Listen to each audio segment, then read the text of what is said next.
You know, the cost of college keeps climbing, and for many families, the question isn't where are my kids going to go. It's how are we going to pay for it. It's something a lot of people are talking about this time of year. Happy to be joined by Julie Bates, Vice President, Certified Financial Planner at Delta Community Credit Union. Julie, it's great to see you again. Good to see you, Dan. You know, it's that time of year when the letters start coming in the mail saying congratulations, you've been accepted, but now you got to figure out how to pay for it. An important discussion for families right now. What's the average cost of college these days? You know, for in-state tuition, it's usually around $30,000. Out of state, in a public college could be $50,000, and a private college could be upwards of $100,000. And that's before you consider things like transportation to and from the school, or even those Target runs that you have on a weekly or monthly basis. Yeah, the sheets for the dorm room, the mini fridge, and the It adds up quick. textbooks, by the way. So a lot of parents hearing those numbers, and they're panicking right now, Julie, but that's why it's so important to start saving early, right? Yeah, I think, you know, as soon as our child had a social security number, setting up a 529, beginning to really think about what is our family values and philosophy related to sending our kids to college. And as they get into sixth grade, beginning to bring the child into that conversation is really important.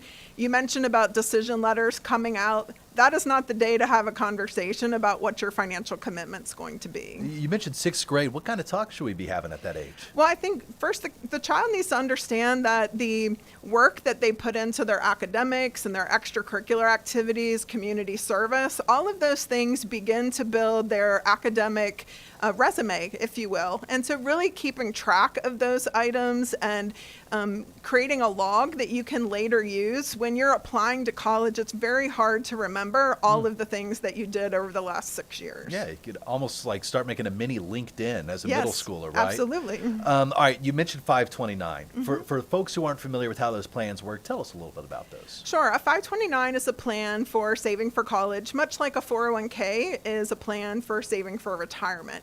It allows you to put money away for college and for that money to grow tax deferred. And if you withdraw it for a qualified education expense, it will be tax free. So it's a really strong opportunity to save for college.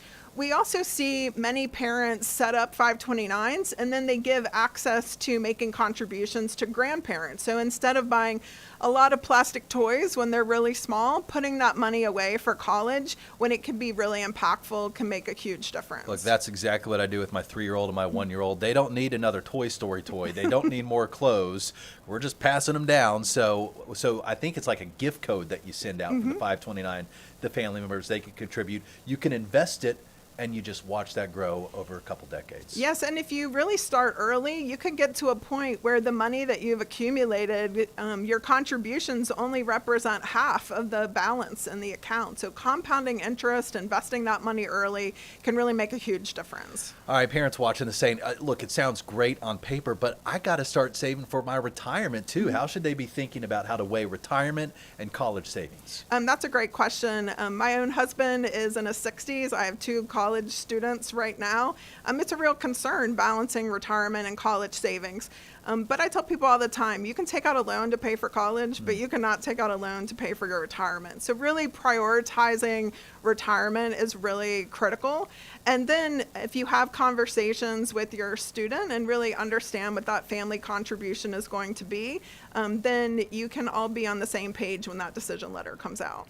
Julie, if families are watching right now, you want them to take away one piece of advice from this conversation. What's that? I would say one piece of advice would be when your child turns 18, I strongly recommend that you first complete the FERPA form, which is a document that allows you to gain access to academic and financial records with the student through their school. Also to establish a financial and a healthcare power of attorney.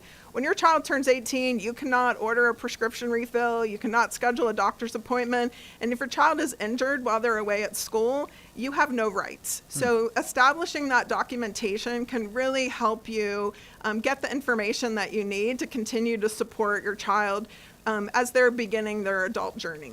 You know what? I have another question I just thought of. Okay. With these 529s, if you're saying maybe I want to hedge against the possibility of my child not pursuing a 4-year degree, can you use that money for something else at that point if they decide not to go to college? Yeah, so 529, recently the law changed and allowed you to transition that money to a Roth IRA. It would be in the name of the student, not in your own name. You can also use those funds to create generational wealth and transfer the beneficiary to a grandchild in the future. And so there are ways that you can access the money while you still preserve that tax deferred status. You also have the ability to make a withdrawal, but you will pay a 10% penalty and tax on any growth or tax benefit that you otherwise received. You know, I think we're all sitting back wondering what the future of higher education is going to look like in the age of AI. Who knows, some 10, 15, 20 years down the road. A conversation for another day, but Absolutely. we appreciate your expertise this morning. Julie Bates from Delta Community Credit Union. Thanks for coming on. Thanks for having me, Dan.